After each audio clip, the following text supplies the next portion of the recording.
Mansoor Alam MEd third semester के तालिब इल्म को दावत देता हूँ कि वो आए और अपने स्पीच प्रेजेंट करें।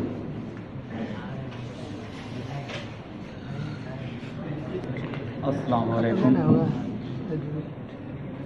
आदरणीय सभापति महोदय, इस कॉलेज के प्राचार्य महोदय doctor professor Mohammad Faiz Ahmad sir, उपस्थित गणमान्य शिक्षकगण, शिक्षकेतर कर्मचारी एवं मेरे वरिष्ठ एवं प्रिय कनिष्ठ साथियों, आज हम स्वतंत्रता दिवस के इस पावन अवसर पर यहाँ जमा हुए हैं और बड़े हर्षोल्लास के साथ स्वतंत्रता दिवस मना रहे हैं। लेकिन हमने जब आंखें खोली तो उस समय आज़ादी थी।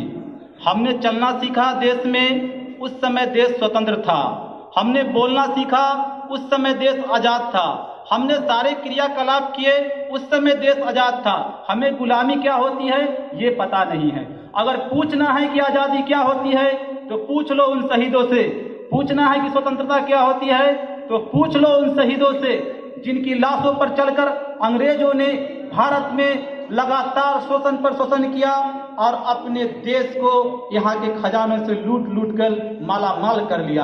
अगर पूछना है कि आज़ादी क्या होती है तो पूछ लो जलियांवाला बाग में तड़पती उन लाशों से जिसको घायल अवस्था में छोड़कर जनरल डायर चला गया था। अगर पूछना है कि आज़ादी क्या होती है तो पूछ लो खुद्दीराम बोस की उस 18 साल की जवानी से जिसने हंसते हुए फांसी को गले लगाया था। अगर पूछना है कि स्वतंत्रता क्या होती है तो पूछ लो अशफाकुल्लाह खान से जिसने मौत को गले लगा लिया था। अगर पूछना है कि आज़ादी क्या होती है तो पूछ लो पीर मोहम्मद खान से जिसने कहा था कि जितना जरूरी जान बचाना है उससे कहीं ज्यादा जरूरी कभी कभी जान देना भी होता है। और आज का वक्त ऐसा है कि जान देना ज्यादा जरूरी है। अगर पूछना है कि आज़ादी क्या होती है तो पूछो उन 80 साल के बूढ़े वीर कुंवर सिंह से जिसने बुढ़ापे में अंग्रेजों के खिलाफ हथियार उठाया। अगर पूछना है कि आज़ादी क्या होती है तो पूछ लो मौलाना आजाद से जो अपनी अहलिया को बीमार हालत में छोड़कर लोगों ने उनको मशवरा दिया था कि इनकी तीमारदारी कीजिए, लेकिन उन्होंने कहा कि कौमी मफाद इनफरादी मफाद से कहीं ज़्यादा बेहतर है।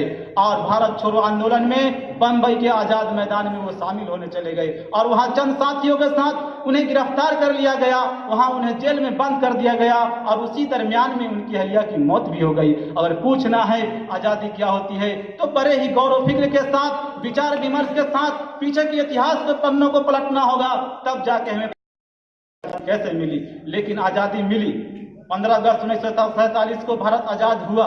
वाकई में हम आज़ाद हो गए, वाकई में हम स्वतंत्र हो गए, वाकई में हमें पूर्ण रूप से आज़ादी मिली?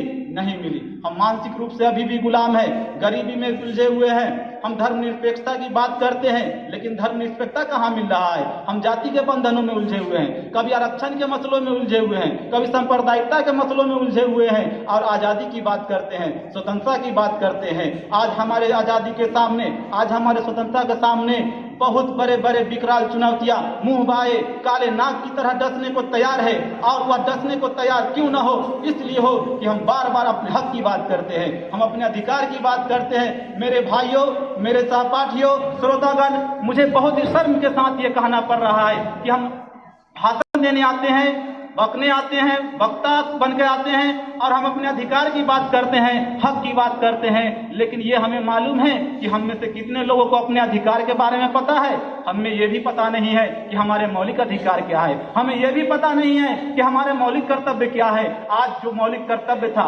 आज जो मौलिक अधिकार था, उसके बारे में हमको मालूम नहीं है और हम अपने अधिकार की बात करते रहते हैं। आज तोड़ना, गाड़ी फोड़ना, पार्कों को जलाना, गाड़ी को जलाना, इन दिगर सारे उलझनों को और मसलों को हमने मौलिक कर्तव्य बना लिया है। जहां हमें मौलिक कर्तव्य में यह बताया गया था कि राष्ट्रीय धरोहर की सुरक्षा करनी है, राष्ट्रीय त्योहारों को मनाना है, लेकिन हम मना कहाँ रहे हैं? हम तो उसका अलग मीनिंग निकाल रहे हैं और कहते हैं कि हमें अधिकार चाहिए। अधिकार मिलेगी, जरूर मिलेगी, आपका हक है, जरूर मिलेगा, लेकिन उसके लिए क्या करना होगा? क्या उसको अधिकार मिले जिसकी अभी भी 48% से ज़्यादा जनता और 48% से ज़्यादा लोग अशिक्षित हो, उनको अधिकार मिलेगा। उनको अधिकार हरगिज नहीं मिल सकता है। अपने अधिकार को पाने के लिए अपने मौलिक अधिकारों को जानना होगा, अपने मौलिक कर्तव्य को जानना होगा, तब जाके हमें अधिकार मिलेगी और तब हम पूर्ण रूप से स्वतंत्र हो जाएंगे और तभी हमें आज़ादी की खुशी मिलेगी।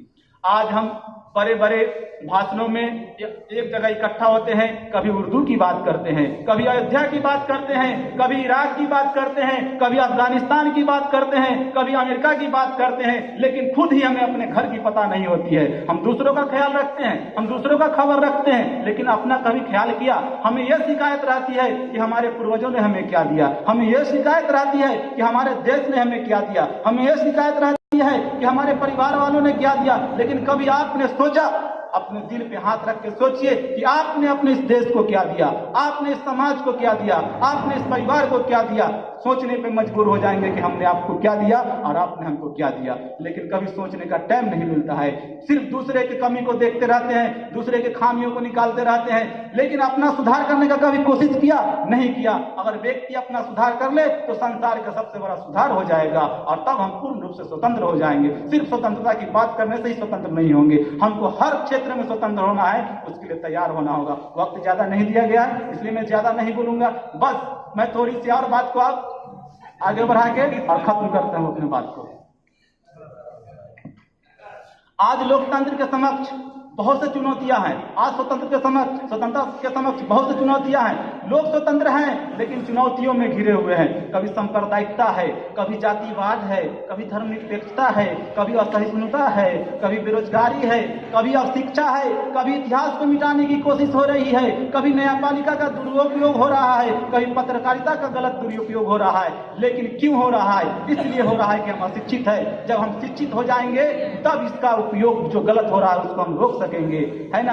आज देख रहे हैं कि इतिहास को मिटाने की कोशिश किया जा रहा है। आज जो हमारे आने वाले पीढ़ी है उसी इतिहास को पढ़ेंगे जो इतिहास में बदला जाएगा, उसी इतिहास को पढ़ेंगे जो इतिहास बनाया जाएगा। इतिहास बनाने का काम किसके हाथों में है? इतिहास वही बना सकता है जिसके पास पावर होता है। इतिहास को वही बदलता है जिसके हाथों में सत्ता होती है। तो वही लोग इतिहास को बदलेंगे, जरूर बदलेंगे। आपके आने वाले पीढ़ी उसको पढ़ेंगे और वो उसी को हकीकत मान लेंगे। लेकिन उससे बचने के लिए क्या करना होगा? आपको जागरूक होना होगा, आपको आवाज उठाना होगा, उनके खिलाफ बोलना होगा, आगे बढ़ना होगा। सिर्फ हम ये सोच में रहेंगे कि अगला आदमी मेरा काम कर देगा, हर एक लोग यही सोच के बैठ जाएंगे कि आने वाला दूसरा व्यक्ति मेरा काम कर देगा, तो कभी भी मेरा काम सफल नहीं होने वाला है। मेरे साथियों, आज राष्ट्रीयता का पाठ पढ़ाया जा रहा है, जगह जगह राष्ट्रभक्त का ऐलान किया जा रहा है। आज आप देखते होंगे कि भारत में जगह जगह राष्ट्रीयता का पाठ पढ़ाया जाए। जिनके पूर्वजों ने, जिनके बाप दादाओं ने, जिनके आबाओ अजदाद ने